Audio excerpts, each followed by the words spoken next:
It's a Life of an Average Show podcast, guys. Brandon Navarro here. Uh, just recovering from COVID. Yeah, can you believe that? It's 2024, almost 2025, and I am just now getting COVID for the second time. Not that I'm trying to get a badge of honor for having COVID twice, but I am sitting here going, why do I want to have COVID again? And it's so 2020. But I actually had COVID a year ago, and I got it again. And I was feeling like crap. Oh my God. We're going to talk about this for a minute. I've already had some ailments, okay, that I'm working through. And this was Tuesday. And I feel like crap. And I'm like, dude, I'm sick. Got my son. What am I going to do, I tested negative.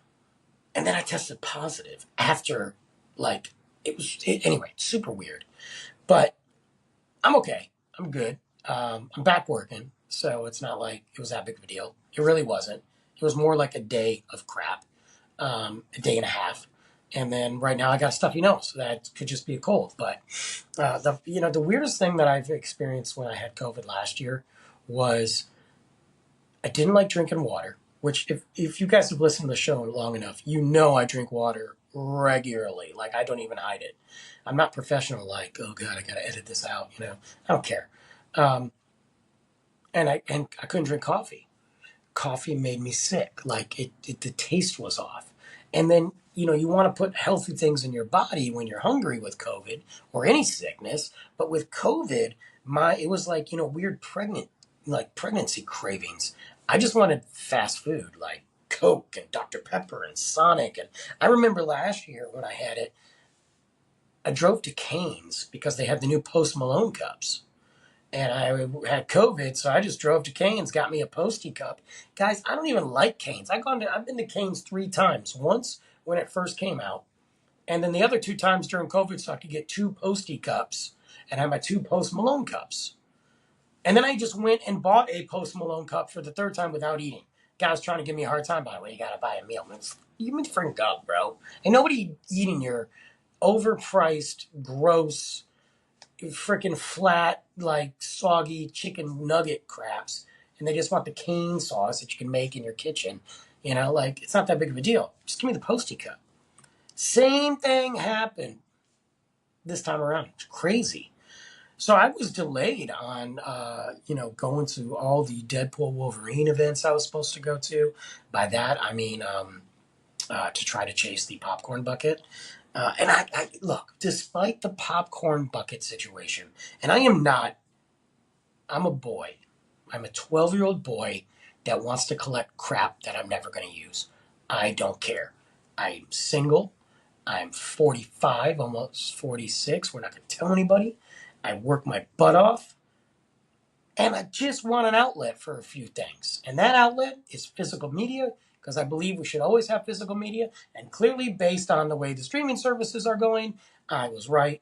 I like good beer. I like good wine. I want to hang out with my friends every now and then. I want to spend time with my son all the time. And I want to buy stupid shit once in a while. So I wanted the Wolverine inappropriate popcorn bucket. And despite my issues with that, and I gave up on that, and despite my issues complaining about the other popcorn buckets, I got the X-Men Wolverine, or the Weapon X Deadpool. No, Weapon X, that's the beer. I got the Deadpool Wolverine cup, 2. One for me, one for Luke. I'm happy, man. Dude, I'm happy. I'm going to go see Deadpool 3 again. But anyway, I'm here to talk about it, guys. I'm going to talk about Deadpool. We're going to talk about Deadpool Wolverine. I'm going to give you my top, my rankings of all 3 movies.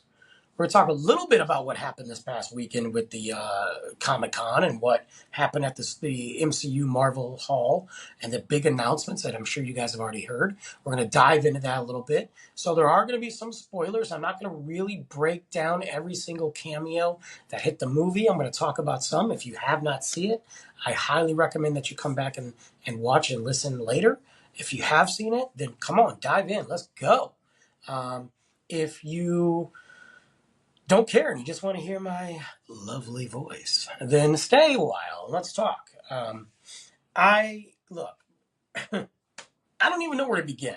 Okay, this movie had such an impact on Disney, Marvel, the MCU. I don't think people realize it yet. I don't. First off, globally, biggest box office weekend for an R-rated movie, $403.8 million or something stupid like that. I don't know. Domestically, 203 million so far. Guys, this is $1 billion movie. Now, it's going to struggle a little bit to get $1 billion because when you have those massive openings like that, they don't, there's a fallout, right? And the way that people are spending money at the movie theaters, and by that I mean not going to the movie theaters, it's going to be hard to get $1 billion. But I still think that this is the movie that has the closest opportunity to get $1 billion from Marvel in since No Way Home. Ironically enough, and I'll get to that later, it was the best movie experience in a cinema that I've had since No Way Home as well. This was the first R-rated Disney Marvel movie. I know what you're thinking, Brandon, the other Deadpool movies are R-rated. Yeah, but that was under Fox. It wasn't under Disney. It wasn't under the current MCU studios. This is the big one, guys.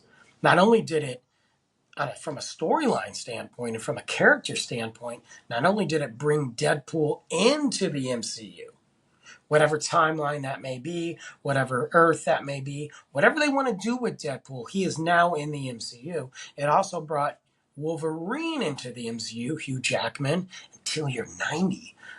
Hugh Jackman into the MCU, which means there's another mutant in the MCU. But it didn't just do that, it introduced a lot of other mutants into the MCU, all be them pretty much dead now and from Fox. So this was a movie that quite frankly would have never happened if Ryan Reynolds wouldn't have pushed so hard for Deadpool. Remember, that character got denied even by Fox for being too raunchy. It wasn't until a short film came out about Deadpool that they realized there could be something there. And that short film was on YouTube and the internet, that they realized that there could be something there. Now, there are heavy rumors circulating that Ryan Reynolds made that short film. I don't know if it's been confirmed. Some people say it has. Some people say it hasn't. I got to be honest with you. I don't think it has. But there's some rumors out there. And then, of course, Fox picked it up and they got Ryan Reynolds back.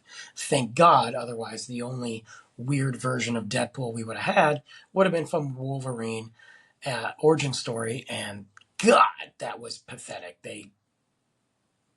That was like a Green Lantern round 2, for Ryan Reynolds. I think that came out before though, but it was still just horrible and horrendous and god awful. But thank God we got it, because had Ryan not been not only the perfect actor for it and the fan for it and pushing for it so hard,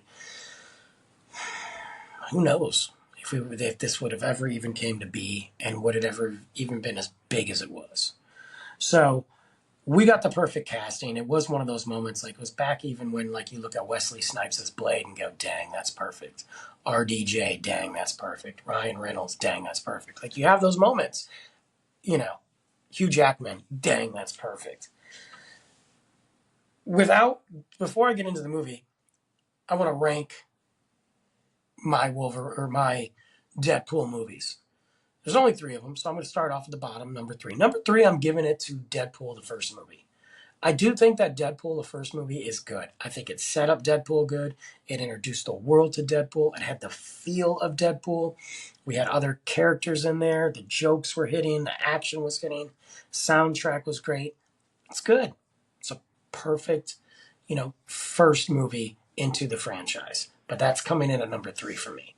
I think that Deadpool 2 with Cable was way better of a story, way better. It was like Ryan Reynolds fleshed out his character even more and got into Deadpool. But Cable was awesome. The whole timeline thing, everything they did was great. Times 10. It's like they looked at Deadpool 1 and said, man, we did really good. But you know what? What if we did this? And it really gave us the opening for Deadpool 3, which granted it took a long time to happen, but it gave us this opening. And because of that, we got an open, easy in to the MCU. Oh, you're jumping timelines? Ooh, the TVA MCU done. And they did it. And a lot of people were concerned. A lot of people were concerned with Wolverine coming back because of the perfect ending with Logan. You know, Logan is one of the best comic book movies of all time. Period. I'm going to try to rewatch that again tonight or tomorrow. And a lot of people were worried about that. You know, how are they going to do this? Even in the first 30 minutes of the film, the first 20 minutes of the film, Deadpool himself discusses Logan, discusses what happens, and it doesn't ruin anything. It doesn't hurt anything. It doesn't take away from that movie. And what they did to show us that, yes, why can we bring this guy who looks like the other Wolverine who died back? Because we're in a multiverse and there's variants. And the TVA knows about multiverses because that's what they do. They trim timelines. They manage the sacred timeline. We have different Wolverines. And we saw a ton of them. And if you guys aren't familiar, if you just thought they were fun cameos, I got to tell you, each one of those cameos was a specific era of Wolverine in the comic books. From the Age of Apocalypse Wolverine, from Old Man Logan Wolverine, from, you know, classic brown suit, you know, yellow gold Wolverine, from, what was it, X-Men? I forgot which Wolverine it was where he got crucified. And then to comic accurate Wolverine in the beginning. Short, you know, fighting little, you know, Wolverine. All the way to Cavalry. Guys, spoiler alert, spoiler alert. Henry Cavill appeared in a Marvel film as Wolverine and did the locks, the loaded punch. God bless it. Did he not look amazing, by the way? There we go. That's all I'm going to say. Because I know some of you are listening, even though I warned you about spoilers. I don't even feel bad anymore. But those were all picked from very specific eras of Wolverine. And that's what I loved about this Deadpool Wolverine movie was there were moments that were specific comic book moments. In that dream sequence in the movie, when Wolverine is walking along the graves of the X-Men and the mutants, that is pulled directly from a comic book. And I don't have it in front of me because I don't make notes unless I feel like it. That scene, that whole scene is from a comic book. And in that comic book, in that scene, where every mutant dies, there is a giant Ant-Man skeleton in the desert. So when they're in the void and they're living in the dead Ant-Man skeleton, that's pulled. That's not just for fun and something that looks cool, although it does. That is pulled directly from the comic books.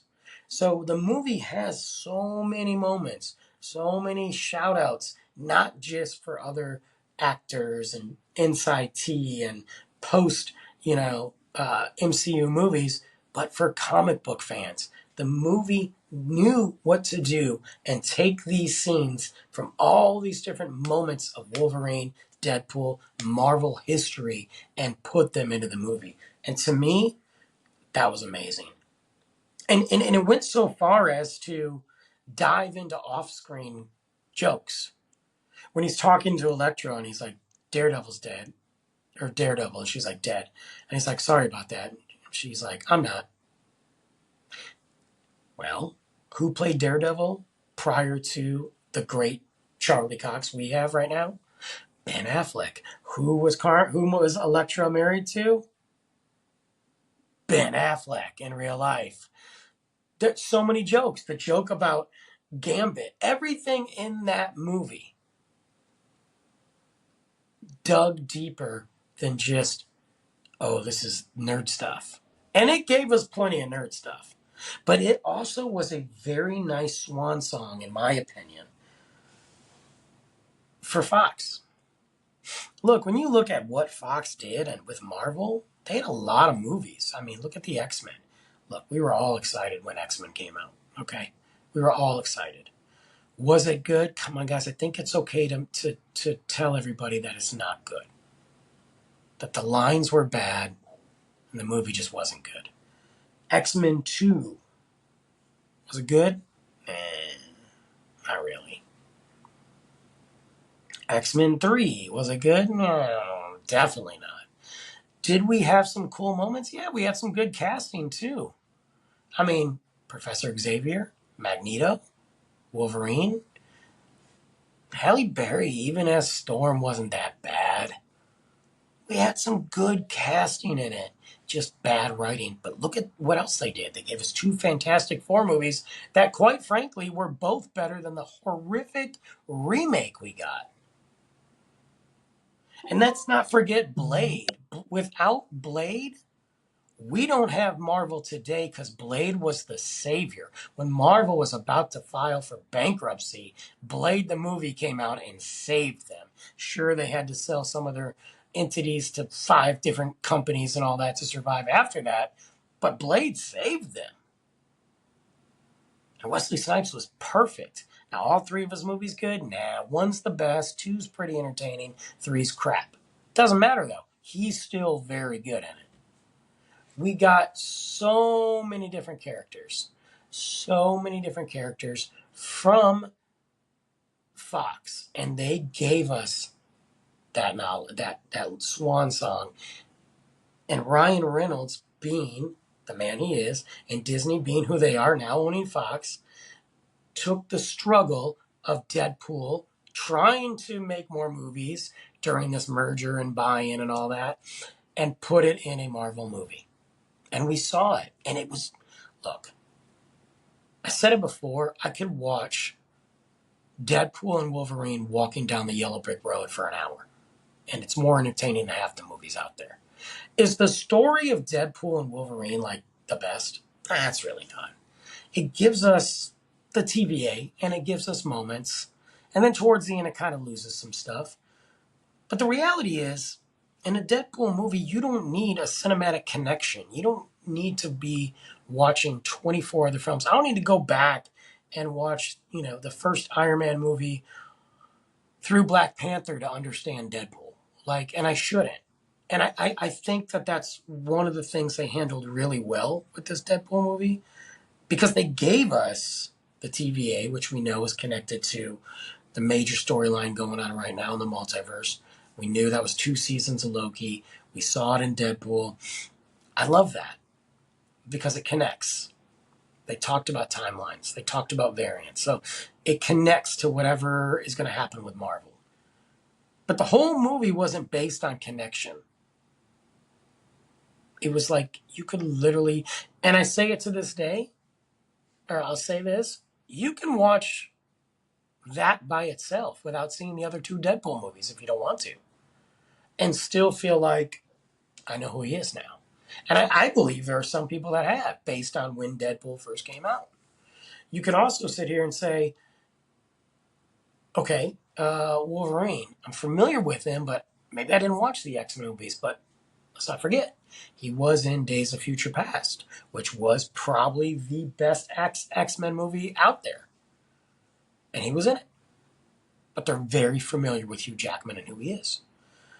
They might not be familiar with, Johnny Storm, and they're thinking, why is Captain America on fire, and the original Blade, but there was enough stuff in that movie for guys like me, people like me, and people that are just now realizing that the MCU has always been there, and then people realizing that, oh crap, there's a whole slew of movies prior to everything I've seen with Marvel. Maybe I go back and watch these. Maybe some of these old Fox films get love. And I thought Deadpool gave them that. They're not all great. But even at the end, the closing credits and behind the scenes and the love for Fox, I thought it was great. I really did. I forgot to shut off notifications on my computer here. So I really hope I don't have to edit that crap out because that's going to piss me off. Anyway, but I enjoyed it. Again, perfect soundtrack, choreography, cameos. Everything they did in that movie worked. And there are people that are like, the story was kind of weak and there was some plot holes. Can we stop about plot holes? I love that we all get on here and talk about, using these great terminologies. Like, we all work in the biz. Well, there's some plot holes in here. Have you ever made a movie? And there are people that I know that listen to the show, and there are people I talk to that are in the industry, and there are people that have made a film, but the TikTokers, me included, I ain't make no movie. So when we start saying things like, well, the writing felt lazy and there's just no plot hole, there's some plot holes there, and I'm not understanding what. There's really no connection to the other MCU films, are the same people that were bitching, man, I just hope it's a Deadpool movie. I hope they don't focus on all the other stuff. I really hope it's just this action-packed thing, comic book come to life like we expect. And then when they do that, they come out and go, they try to hate click, rage bait you, and do these things. Oh, well, there's no plot holes. This is kind of mid, bro. This is mid. I don't give you any other reasons. Well, I just didn't think the jokes, he said the word retard once. That was the one word that you got offended by. Was retard. Because he said it once in the movie. Hey, it was just kind of like a bad slur. I love that Disney did not shy away from anything. Sexual jokes, perversion, 150 F-bombs in the film, slurs, sexist remarks, misogyny, gratuitous violence, sexism, sex in general. I love it. Cocaine. I love that. And the thing is with Deadpool is if he was to ever jump over into the Spider-Man film or Avengers, you're not going to get that full-blown X-rated Deadpool. You can adjust Deadpool's humor because they did so in the comic books even. Yes, he was still Deadpool, but you can still adjust it with not, watering him down. And I think that it just proves that, when it's a rating, Feige said that he doesn't really look at ratings very often. He just wants to make sure it feels right. And I tend to believe him. We don't need an R-rated Avengers movie. Like, why? I mean, maybe you could do it for a little more violence, but we don't need it. But if you're making a Punisher movie, you're making a Blade movie, Deadpool, yeah, that's R rating, and Disney proved that they can do it. And I think that the money shows it's there, and I think that everything about it was pretty close to perfect. It was what we needed for Deadpool to be. It was what we needed to see with Hugh Jackman. It was what we needed for the small connections to Marvel. And it was what you need when you go to the theater for 2 hours and you can just enjoy yourself. You can just enjoy what's going on and not worry about, oh man, I don't know. What did this mean? Do I got to go back and watch this? You don't. Yeah, there might have been some jokes that maybe some people didn't get because they didn't know the cameos. Okay. There's always going to be in something, when you do something like this, there's always going to be a situation that some people might not understand. Period. Best written movies, people are going to miss things. So for Deadpool to do everything that it wanted to do, and I looked around at the audience and I looked at the age, and it was wild to me because there were people there that know Deadpool from the first movie, but maybe they've never seen the other Fox films. And then there were people there that probably had never seen a Deadpool movie or just discovered it. And then there are people like me that have grown up on this stuff. So it was really a cool experience to see everybody just as equally as happy and excited and really just enjoying the movie. And like I said, to see people get up and cheer and clap and laugh and dance. And I have not seen that since No Way Home. And as I'm leaving the theater, I still got Madonna in my head, and I'm like, let the choir sing, and I'm going at it, dude. Like, it's phenomenal, absolutely phenomenal. Now, what's interesting is what else happened this weekend, because as we are sitting here looking at Deadpool and Wolverine, and we're looking at, okay, when's the next time we're going to see him, and how are they going to do this, and what were the real connections to the MCU, and what does this mean for mutants? All these fun questions. We got some bombs dropped on us, guys. We got some bombs dropped on us, and some of those bombs. I'm sorry, I'm talking in my chair pretty loud, so you guys are hearing things. We got some Fantastic Four news. We already know the cast. I am stoked for it. We have the name Fantastic Four First Steps. Pretty interesting. Could they be going to the moon? Could this be Galactus's first steps? I don't know. We know Galactus is in it. I don't know how they're going to use Galactus. I don't think that he's a one and done thing, but he's in it. They didn't have any footage. They didn't have any footage for the movie because the movie starts filming like it already started, like now. So there's no footage. But they did have test footage, where they filmed certain scenes to kind of get the feel for the movie. And this movie takes place in the 60s. And I think we kind of knew that from when they dropped the advertisement for it and all that, like the little postcard. And we saw it all over social media and the way that it was written. So it's in the 60s, which I think is dope. It's going to have some really cool set designs, but they gave us some footage of like Mr. Fantastic teaching in a classroom and a dating show and them kind of flying, getting ready to go in space. And they weren't in any of their Fantastic Four costumes. And again, you got to remember, this is not real footage. Even Kevin Feige said that. It's just footage that they shot. But there's one scene where there's a window in an office building. And you start to see a shadow loom. And these eyes appear looking through the window. And it's Galactus's. Now, the CGI is kind of cartoony and because it's not real footage, but he doesn't say a word, but you can see just how big he is. So I'm very interested in how they're going to portray Galactus and all that. Brandon, what does that have to do with Deadpool? Well, nothing. But I'm getting to it. We got to see that. And we also found out that Fantastic Four will be in both of the Avengers movies. I'll get to that in a minute. We also saw some footage and we saw the cast of Thunderbolts come out, which is pretty exciting. We saw some footage where Harrison Ford came out, a.k.a. President, a.k.a. Red Hawk, came out for Captain America. They showed some more to that. I personally think that Captain America is going to be a pretty good movie. I think it's going to fly under the radar. I don't think it's going to bring in $1 billion. But I think people are, Winter Soldier type vibes, Falcon and Winter Soldier. I think early Hulk stuff. I think it's going to be good. I'm interested in it. I'm very interested in it.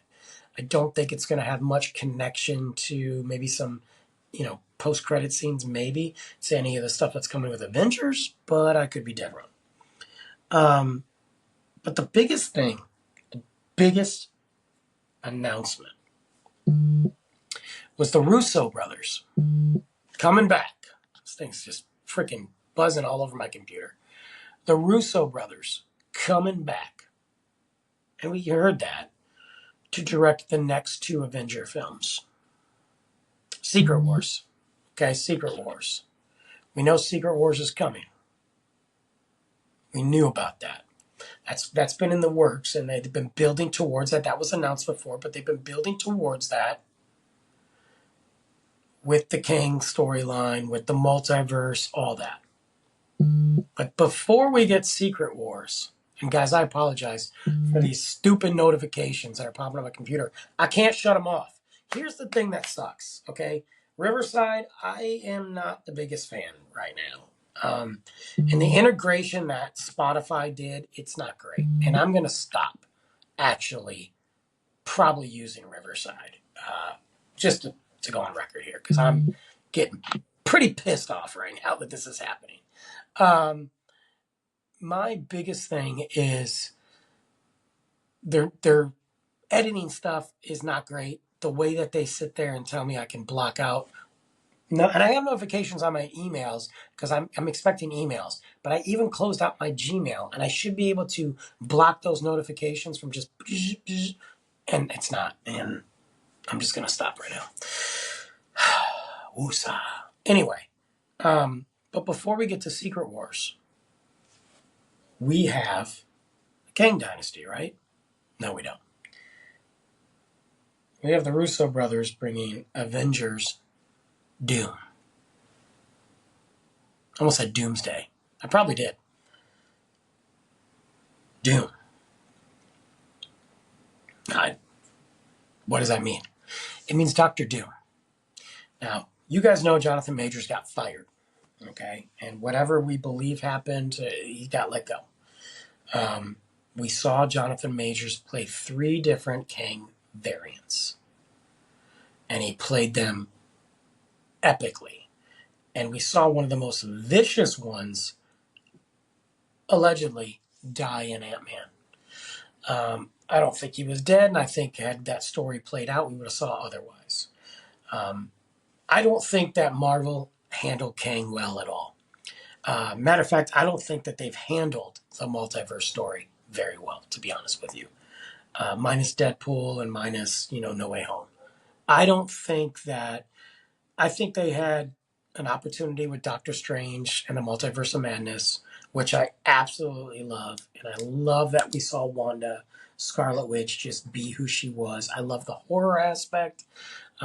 They missed an opportunity with Kang in Multiverse of Madness. Here you have a guy in the multiverse who's your next big bad, who is coming from the multiverse, and there's different variants, and you didn't make a mention of him, not a statue of him, nothing. The first time that we saw anything to do with Kang was in Loki. Then the next time we saw anything, minus a couple little weird moments that really, if you blink, you missed them, and they could have just done that for fun, was Ant-Man. And that was it. And then we saw Loki season 2. And then the whole Jonathan Majors thing happened. So the way that they handled the Multiverse of Madness and the way they handled Kang and the whole way, it wasn't feeling like this big bad, this build-up. And it's not to say they had to follow the formula that they did with Thanos, but they sure wasted a lot of time. So there's a lot of rumors. Are they going to recast Kang? Are they going to scrap it? And we all know that you can't have Secret Wars without Doom. But how was that going to happen? Was Doom going to be introduced in Secret Wars? Were they going to completely write out Doom? What was going to happen there? Was Doom going to be the one to kill Kang? There's all these theories popping around. Well, they just basically scrapped it. Loki season 2 ended pretty good. Got rid of that variant. Ant-Man and the Wasp, got rid of that variant. Yeah, there's the Council of Kangs. We saw that. They gotta address. I feel like you gotta address that somehow, even if it's a 2-second thing in Doom where they talk about how they died. I don't know. You got to address it somehow. But they introduced who Doom was playing, and it was none other than Robert Downey Jr.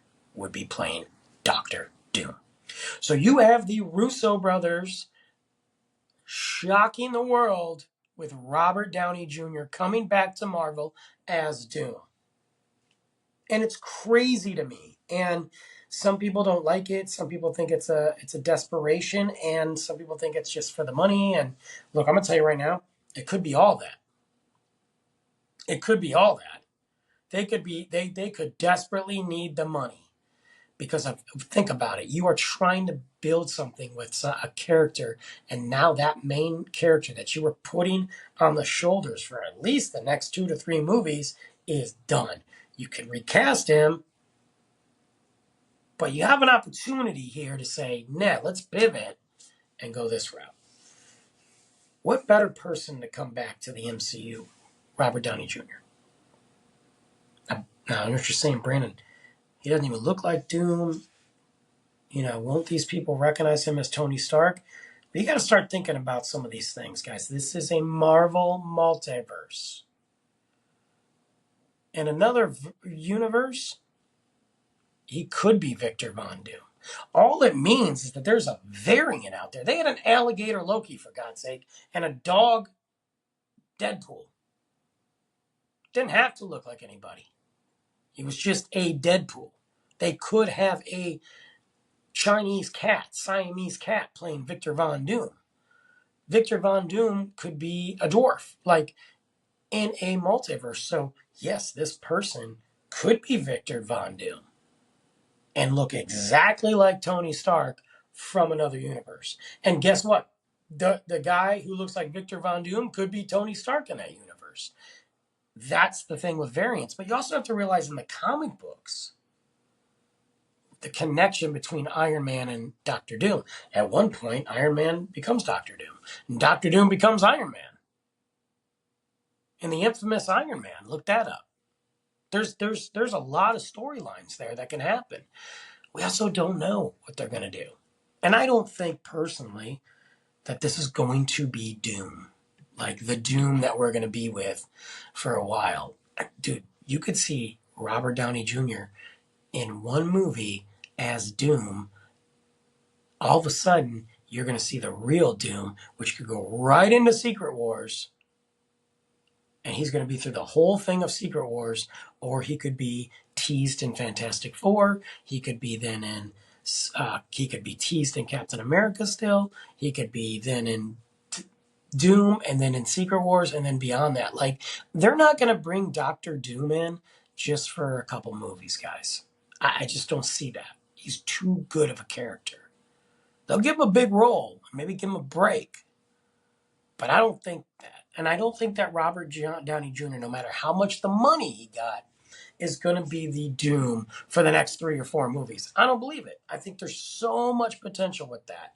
And that's why when I look at what Deadpool was doing with Deadpool in Deadpool Wolverine, and I think about where we're going, man, you could have Deadpool go in and just kill a bunch of Dooms. Here's the other thing. What about a bunch of Dooms going around killing a bunch of Kangs to take over? And what if Doom is just sending his variants out there till he can enter the world? If the Fantastic Four are crossing over into the Avengers, Doom, and Secret Wars, who's to say that the real Doom isn't crossing over? If you were to ask me, would I go this route? No. If you were to ask me, do I think it's interesting? Yes. Do I have faith in the Russo brothers? Well, they haven't let us down so far. They know how to make big, epic movies. If you're going to... Robert Downey Jr. said he would never come back to the MCU unless there was a good story, and the Russo brothers said the same thing. They were approached, and they said no. I'm going to get this off my head. Hold on, guys. All right. God, that hurts. They were approached, and they said no. And then they came back. I guarantee you no other directors could have brought Robert Downey Jr. back. No matter how much the money. He doesn't need it. So I'm very curious how this is going to play out. Of course, you got people out there just bashing it, and it's always crazy to me that we're going to just bash it. We're just going to bash it.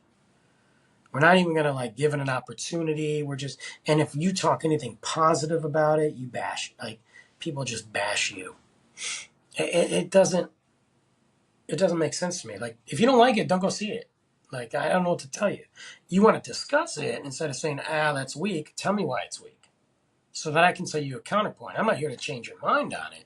I'm just saying there's other things to think about. I'm just trying to get you to open-mindedly think about it. And I'm not saying that sometimes I don't come out there with harsh opinions on things, but I think this is a big move. And I think that Marvel realizes that they have an opportunity to get back into it again. I mean, even in the Deadpool movie, they when Deadpool was talking to Wolverine, he's like, hey man, you're coming in at a low point right now, but you're good. Even they called themselves out in the movies about being at a low point, because Marvel is. Look, the Marvels, it wasn't that great of a movie. Miss Marvel's awesome. She's great. Ant-Man and the Wasp had moments. Loki season 2 is phenomenal. Love it. I don't know about Agatha coming out. I don't know about the show. But I mean, if you look at it from a movie's perspective, like, Guardians 3, phenomenal. I mean, I love that they're spacing out these movies more. We're not getting hit, hit, hit. I think that's the right thing to do. I think it's time they slow the projects down a little bit, focus on some other stuff. And I think they're doing the right thing. And you've got Deadpool and Wolverine coming out. Bam! You're going to have some more one-offs. We got Thunderbolts. That's super interesting. We got Captain America, Brave New World. Like, I'm excited by that. I think it's cool. I think it's good. And I think as you're leading into the Avengers, you got to do this. And maybe these little pieces that we saw, with the TVA and Deadpool and Wolverine, and we saw, Captain America flying around an Eternal, which, by the way, the dead Eternal is going to be, what they're saying is the reason that Animanium is around is going to be connected to the Eternal. So most likely that material that is made, in Wolverine and all that is going to be from that Eternal where they mine it. Now we got to remember there's vibranium and all that, and they thought that was only in Wakanda, but yet it was found elsewhere. But they're introducing things. They're connecting. They're connecting those moments. And maybe you take a little bit of this, what's happening in not only in Falcon Winter Soldier, but what's happened in these other films, and you kind of start building the layers. Multiverse this and that, and they can connect Doom with the right writing and the right promotion.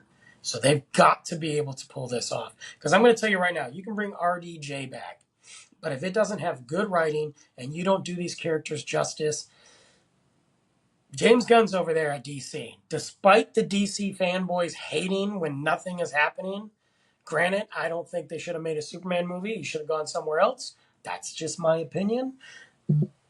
I think James Gunn is going to pull out some cool things, and this is an opportunity here that he sees. There's some big changes coming, but we'll see what happens. In the meantime, we've got Deadpool in the MCU. We've got a Wolverine in the MCU. We've got all those other characters being acknowledged in the MCU. We know where Animanium's coming. We've got a lot of cool stuff, and we know Doom is coming. Fantastic Four is coming. That's a cool moment. That's a very cool moment. For God's sakes, they even had Deadpool at Disneyland now. Can you believe that? God, I hope he's there when I go. But what did you guys think? What do you think of a couple things? If you saw Deadpool and Wolverine, where do you rank that? If you didn't, go see it. Because I did not tell you a lot of spoilers. I promise you that. What do you think about the RDJ? Talk to me. Let me know. Drop your comments. You can reach me at the Life of an Average Joe podcast at gmail.com. You can always go to lifeofanaveragejoe.com, check out all the good stuff. And you can always reach me anywhere. Social media, TikTok, blah, blah, blah. You know the routine, so drop your comments. But I want to hear from you. Next week, I pushed the episode back. We will have the Mirage episode, 21-year-old Vegas party. Kind of a little shout out to the Mirage, which is gone now. Seems like it's now turning into Hard Rock again. We'll talk about that. But I'm going to talk about my experience at the Mirage. And not everything that happens in Vegas stays there. I'm just saying. You think it does. And they find your address and phone number again. And yeah. So anyway, we'll talk about that next week. Thank you for joining. See you guys.